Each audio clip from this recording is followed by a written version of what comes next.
And we're going to get a view now from Israel. Eylon Levy is a spokesperson for the Israeli government and he joins us now. And you're welcome, Eylon Levy, to the programme this evening. Minister Simon Coveney here in studio saying that Israel is behaving like a rogue state and that what you're doing is not self-defence. I think the families of the 134 hostages who are still trapped in the Hamas terror dungeons, hostages we fear are being tortured and starved and executed and raped right now, will be deeply offended by the profoundly insensitive insinuations that Israel is acting in anything other than self-defense, as we fight now to bring the hostages home and to bring the Hamas terror regime to justice after the atrocities it perpetrated on October 7th. I'll remind your viewers, this is not a war that Israel wanted. It is not a war that we started. It's not even a war that we expected. This is a war that Hamas declared on us with the bloodiest massacre of Jews since the Holocaust.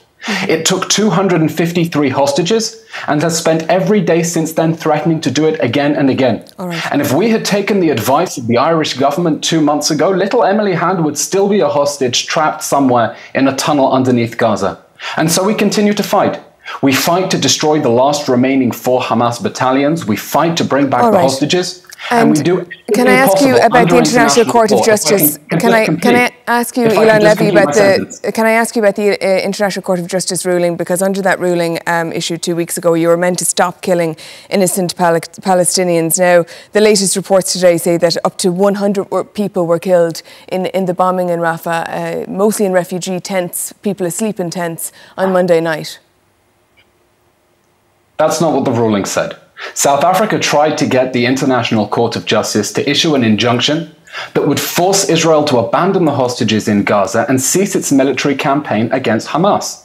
The ICJ wisely threw that out, recognizing it obviously does not have the power to tell Israel to abrogate its legitimate and inalienable right of self-defense. Now, what the ICJ said was broadly to remind Israel of the obligations that it is already committed to upholding, namely... So just to be clear, are you saying, Eylon Levy, that it's okay to kill... Excuse me, are you saying it's okay then to kill 100 innocent Palestinians, as you did on Monday night?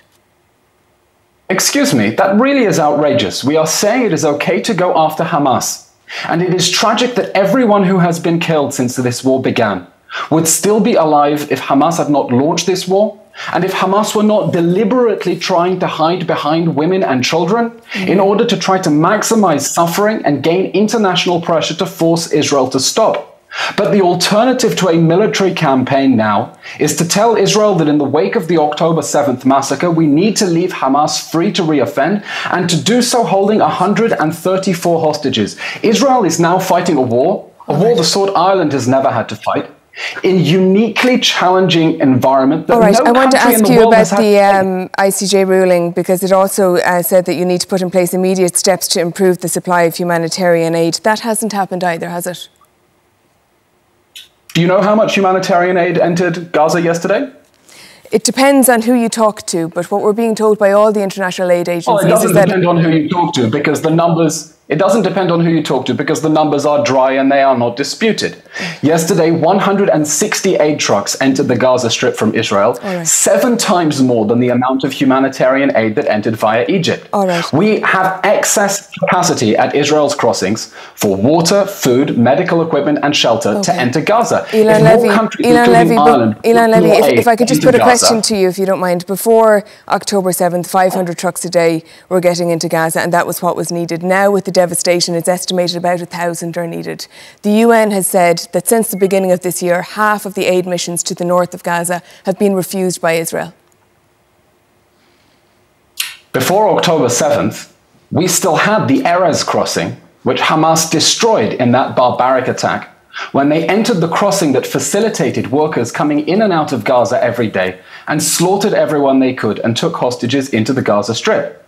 Despite that, despite the fact that the Gaza Strip was used as the base for a barbaric attack against us, we have excess capacity at the Israeli crossings. If Ireland wants to send more aid into Gaza, it is welcome to do so, because we have enough capacity at the crossings to let more in. The problem is that the aid agencies on the ground are struggling to distribute aid at the pace that Israel is letting it in. No, that's not the problem. According to the aid agencies, that's not the problem. The problem is that Israel is strategically. I'm sorry, but what the aid agencies are saying is that Israel is strategically blocking the trucks at the border. They're slowing down the import of the aid. And when it gets into Gaza, it cannot be distributed around the region because there is no ceasefire. There's no safe way to distribute the aid. In fact, UNICEF and the World Food Programme have spoken about how aid trucks have been deliberately targeted by the IDF within Gaza. That is not the case. The UN has asked Israel to close the Kerem Shalom crossing on Saturdays because there is more aid accumulating on the other side of the crossing than they are able to distribute. And the problem is that the world is relying now on UNRWA to distribute aid in the Gaza Strip. And just 2 days ago, we discovered and brought in the international media to see that Hamas was running a massive data farm, a server farm, 20 meters literally underneath UNRWA's headquarters in the Gaza Strip, that had been leaching electricity from the headquarters above ground. All right, I just want to ask you finally, Eylon Levy, because I understand that story, and that has been... because you keep cutting me off. That story has been reported on over the last 2 days. I want to ask you about something that happened today, because of course... I'm sorry. If I could just ask you, just finally... You bring UNRWA's word... I'm sorry, if I can please complete my answer. Briefly. You then bring UNRWA's word as gospel, as if we're supposed to accept this truth, the allegations it places against Israel. This is the same organization that was literally covering up for Hamas, that was leaching electricity for an intelligence hub underground. So excuse me, Eylon Levy, if I could just get a word in, if you wouldn't mind. I wasn't talking about UNRWA, I was talking about UNICEF, and I was talking about the World Food Programme. I just want to ask you finally, because of course the problem with this conversation is that there is a dearth of information, independent information sources. Part of the reason for that is because there's no independent journalists, very few allowed into Gaza, and those that are operating there are getting killed because Israel has killed over 100 journalists since October 7th. And just today, 2 more journalists were targeted by an Israeli drone. One of them had to have his leg amputated. What do you have to say about Israel's targeting of journalists throughout this war? That is a false and libelous accusation. What is? If you take a look at the list provided by the Committee for the Protection of Journalists and do Control F on your computer, you will find at least 24 of them are listed as members of Hamas-affiliated media. You cannot be a member of a proscribed terrorist organization and a journalist at the same time. They are Hamas content creators.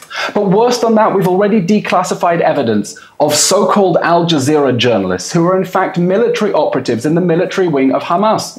Not everyone who puts a press vest on is automatically a journalist. We are targeting Hamas terrorists. We are targeting the 100 journalists who have been killed were Hamas terrorists. Is that what you're saying?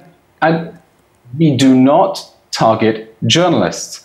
Obviously, operating in a war zone is a very dangerous business, and that is why we have taken such measures to urge civilians to get out of harm's way, because we do not want them to be hurt in this war that Hamas launched and is trying to fight from under and behind civilian facilities. Eylon Levy, we have to leave it there for this evening, and thank you for joining us. Miriam. Thank you.